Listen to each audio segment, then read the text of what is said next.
Hey everyone, welcome back to another episode of the Rent Prep for Landlords podcast. This is episode number 391, and I'm your host, Andrew Schultz. On today's episode, we're going to be talking about elderly tenants making reasonable modification requests, sending leases out for signature, and not doing due diligence on your renters. We'll get to all that right after this. Welcome to the Rent Prep for Landlords podcast. Now your host, Andrew Schultz. Before we jump into today's episode, have you had a chance to join the free Rent Prep for Landlords Facebook group? We're just over 13,000 members now, which means that we're on the hunt for 14,000. And if you're not a member, now is the time to join. If you have a question or a situation that you've never encountered, or you just need to bounce an idea off a big group of housing providers, this is the place. If you haven't checked it out yet, do it today over at facebook.com/groups/rentprep. Don't forget to mention the podcast when answering the questions so we know how you found us. Water cooler wisdom. Expert advice from real estate pros. We're kicking this episode off with our water cooler wisdom segment. We're going to go ahead and jump right in here. An elderly tenant has requested an added safety grab handle to assist in getting in and out of the shower. Is there a liability involved if I purchase and install it? What if they purchase and I install it at their request? So I'm not an attorney, so I'm not going to speak to the liability on this. And if that's your primary concern, I would recommend that you reach out to an attorney that specializes in that area. I do want to spend some time talking about reasonable accommodations and reasonable modifications, what they are, who has to comply, and I'll give some examples. First, reasonable accommodations and reasonable modifications are not the same thing. Looking at what the Fair Housing Act has to say about all this, we have some solid definitions and some good examples here. A reasonable accommodation is a change in a rule, a policy, a practice, or a service so that a person with a disability has an equal opportunity to use and enjoy an apartment or a common space. Examples of this would be things such as allowing a paper application instead of an online application, printing a lease in a larger font, allowing a service animal with no fee, assigning a parking space near the front door so that the tenant has easier access to their vehicle, things along those lines. Reasonable modifications are structural changes made to a premises so that a person with a disability, again, has that same equal opportunity to use and enjoy the apartment or the common spaces. Examples of a reasonable modification would be adding a grab bar to a tenant's bathroom, installing a different style of fire alarm with a flashing a light to alert a hearing impaired person, or installing a ramp to make physical access to the building easier. One is largely policy related and one is mostly physical related, is kind of the differentiator between the two. Okay, so who has to comply with all of this? The FHA makes it unlawful to refuse to make reasonable accommodations to rules, policies, practices, and services when those accommodations may be necessary to basically give someone with a disability the equal opportunity to enjoy an apartment or a common area. There are very, very few exemptions, such as owner-occupied buildings of 4 or less units, single-family homes rented by the owner without the use of a real estate agent or property manager, because agents and property managers are always supposed to be fair housing compliant, and housing operated by religious organizations or private clubs that limit occupancy to only their membership. So essentially, if you're offering housing, I would say plan on being compliant with this. The next section comes right from the HUD website because I wanted to be clear on who pays for what. And frankly, like with most things government regulated, it's about as clear as mud. Housing providers may not require persons with disabilities to pay extra fees or deposits or place any other special conditions or requirements on them as a condition of receiving a reasonable accommodation.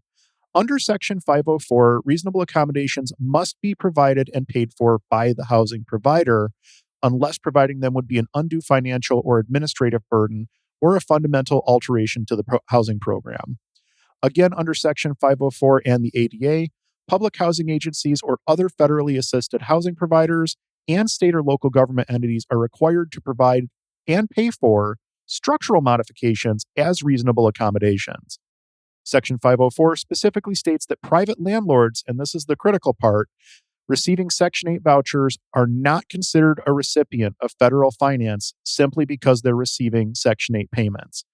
So as a technicality, and this is my opinion here, I think that accommodations are largely going to fall to the expense of the tenant, but most of them are likely going to be the burden of the housing provider, and most of those are going to be pretty much low or no cost for the most part. We're talking about printing leases a little bit larger and things of that nature. We're talking about accommodations at this point.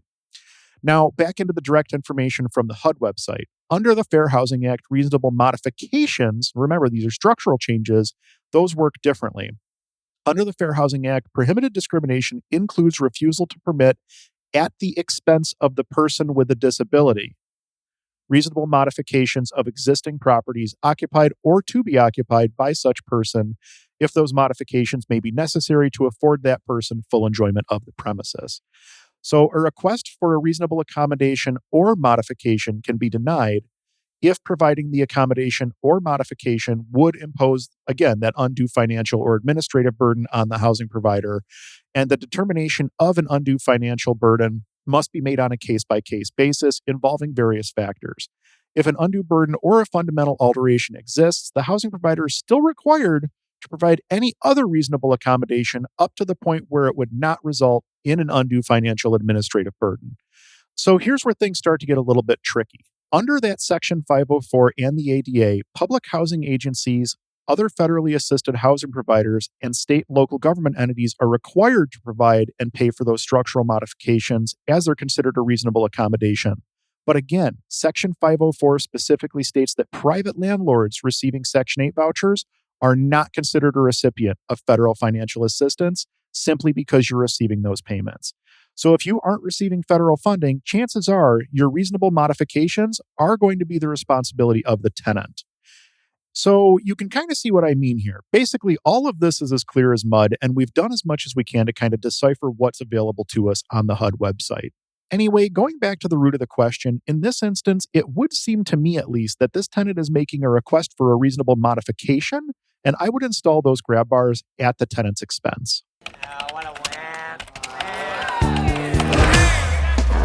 Forum Quorum, where we scour the internet for ridiculous posts from landlords and tenants. Moving right along, we're going to jump into our Forum Quorum segment. This one again comes to us via the Rent Prep for Landlords Facebook group. Let's go ahead and jump right in here.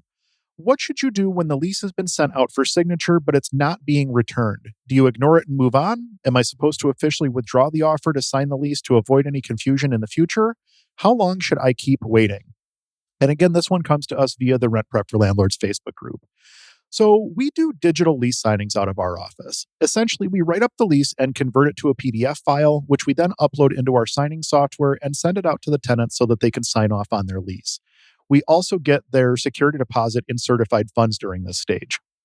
From the time that we approve an applicant, they have 5 business days to get us their security deposit, again, in certified funds, and for everyone to sign off on the lease.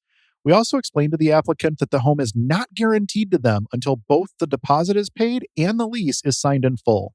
Now, I understand that you can't do this in every state. Some states do have restrictions such that you have to accept the first applicant through the door that qualifies for the apartment. In other states, you have the right to sort through applications and choose the best qualified. So double check your state laws on that. Make sure you're in compliance with whatever the requirement is in your state.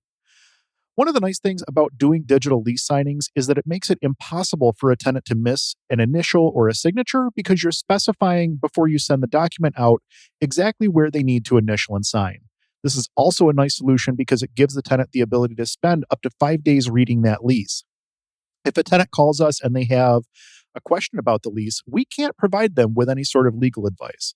But we can tell them that they can take that lease to an attorney and have the attorney review the lease with them.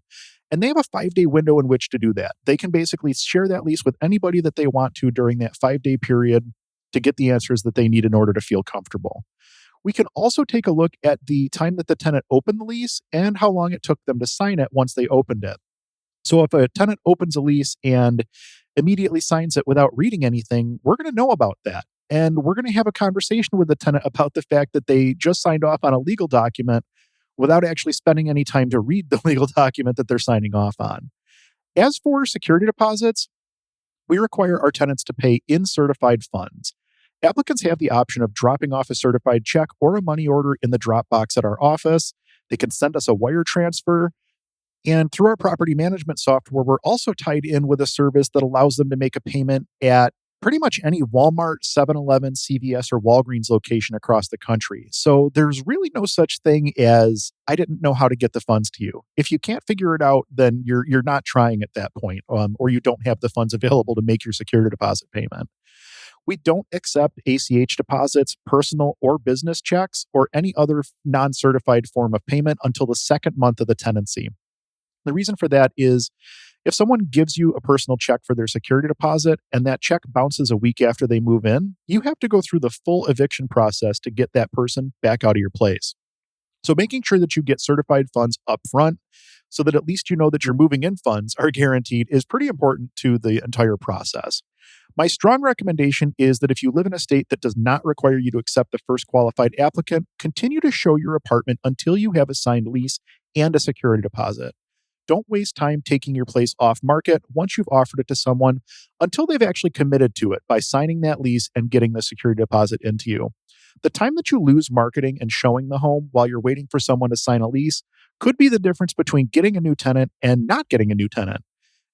If you're taking the apartment off the market for 5 days every time somebody qualifies, it could be a very, very long road if you have a couple of people that don't wind up signing. Now, I wanted to spend a minute and talk about a couple of different options for digital signings because that's becoming more and more popular. There are a few companies out there that offer the service, and a lot of the property management softwares are starting to integrate it natively. But two companies that I've had good success with in the past are DocuSign, which honestly, they're starting to get more expensive, but they do have a free trial. And the other one that I like quite a bit is PandaDoc. Again, they do have a free trial. I think it's a 14-day free trial, and then there's a charge to it. But if you're not doing a huge volume of leases, you probably don't necessarily need to have, a paid option or something like that. You can probably get by with one of the free options and just use the free trial. We also have used a service called Authentisign in the past. That's actually tied right in with our MLS software.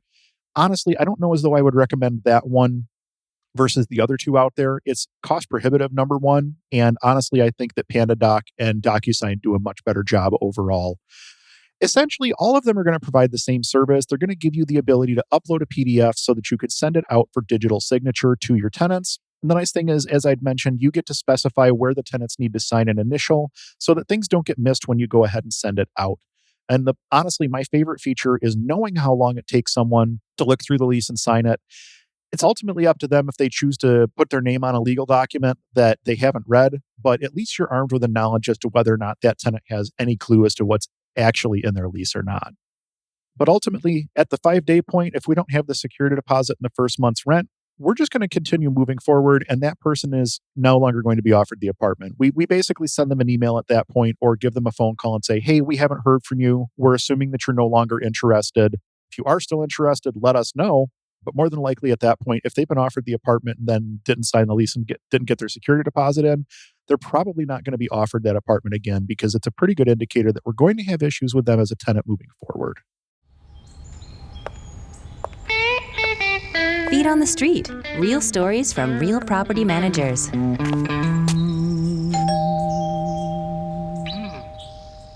Our final segment in this episode of the podcast will be our Feet on the Street segment. This one, it comes to us via Reddit, actually. This one does not come from the Rent Prep for Landlords Facebook group. This is an interesting one on tenant screening. Let's go ahead and jump in here. I've been booting egregious non-payers and troublemakers out left and right. They've all found new places to live. Not a single landlord is called for references for these people. I can save you so much pain, but you never called the applicant's previous landlord. You haven't looked up their history. You haven't checked their credit. You haven't done a criminal records check. You haven't checked for evictions at your local tenancy body. Do you think that you're taking on a new lessee? You're taking on someone who's going to destroy your place, occupy it for months without paying, ruin your common areas, and be horrible neighbors. Do not invite pain into your life. Do your homework and investigate. And again, this one comes via Reddit, but it's pretty near and dear to us, as obviously we talk quite a bit about tenant screening on this podcast. And this is a classic example of what I mean when I talk about people not doing proper tenant screening. So I read into this thread a little bit more, and essentially the person who posted this originally, they purchased a building with a bunch of bad tenants in it, and they're slowly turning the building around by getting rid of the bad tenants and renting to good tenants. And they're legitimately shocked that they're just not getting landlord reference calls from anybody. They know that they're throwing these people out. They know that these people are going to live somewhere, and they're just shocked that they're not getting any sort of calls for landlord references and things like that. Now, the reason that this landlord is now getting good tenants is because they have a strong set of written selection criteria and they're following those criteria every single time. Obviously, as part of the screening process for this landlord, they're doing landlord verification. Here at Own Buffalo, we've stopped doing landlord verifications for the most part, and I'm going to explain why. A landlord verification is only as good as the information that you're getting from that landlord. And essentially, a lot of the information that you're receiving from that landlord is going to be subjective information. Were they a good tenant? Did they keep the place clean? Would you rent to them again? All three of those are subjective questions. Everyone has different definitions of good tenant. Everyone has different definitions of clean. And everyone is a little bit different when it comes to whether or not they're going to rent to someone again. So essentially, you're making decisions based on someone else's opinion. I like to make my decisions based on fact, and that's why we've stopped doing tenant verifications. Now, I can already hear some of you screaming, "Oh my God, you're not doing landlord verifications. You're leaving your clients at risk on every tenant placement." The fact of the matter is that no, we're really not. Instead of doing a landlord verification, we've taken to requiring our tenants to provide us, or our applicants to provide us, with proof that they've paid their rent on time for the past 12 months. They could show us bank statements with canceled checks. They could show us money order receipts, an online ledger, something along those lines. But if they're paying their rent in cash and they're not getting a receipt from their landlord, they're going to find themselves in a bit of a pickle. At that point, the only way that we can verify their rent payments is for them to get a notarized letter from their landlord, which we then compare the tax record of the property to verify the property ownership. It gets real sketchy trying to verify people's rental history once they are a cash paying tenant and there's not a good trail showing the money coming out of a bank account and being deposited with a landlord. But ultimately, we don't accept handwritten receipts unless we can tie it back to something that we can verify. If I can see a bank statement with consistent cash withdrawals that match up to the receipts, that's something that I can tie back to and it makes sense. So, okay, we've stopped doing landlord verifications. What's our success rate since we've stopped doing them? Only one of our tenants verified using timely rent payments have defaulted on their lease or been evicted. We've been doing this for about a year now, and I can't tell you exactly the number of lease ups that we've completed, but I can tell you that our eviction percentage is low single digits. It's something that is working for us the way that we set up our tenant screening currently. The bottom line is this landlord is right. Tenant screening is critical, and as technology improves, so do the scammers. Doing your due diligence is critical to having a successful tenant placement, but also understand that all tenant screening is a snapshot in time, and that tenant could literally lose their job the first week of the tenancy. So just because you screened a tenant and everything checked out great on the day of the screening, it's not a guarantee that that tenant's going to be able to perform. It's not a guarantee that they're going to be a great tenant. But what it does guarantee is that you've done your due diligence and that you've given yourself the best possible opportunity to have a good tenant, to have a good tenancy, and to not have the sort of concerns that this landlord has had with their old tenants. Good luck and good screening. Do you know what it takes to rent to students? In RentPrep's latest guide, we'll review the pros and cons of renting to college students, how to run a background check on these renters, and more. Check it out today over at rentprep.com/blog.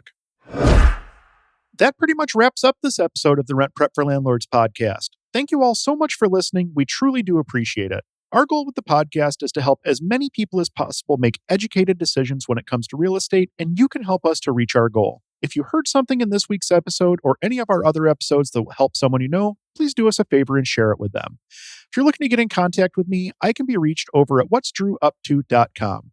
From there, you'll find links to everything going on with me over at Own Buffalo, as well as the other projects that we're working on.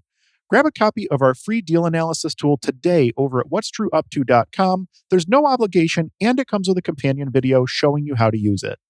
If you're looking for top-tier tenant screening services, head on over to rentprep.com. There are multiple products to choose from, including a tenant paid option.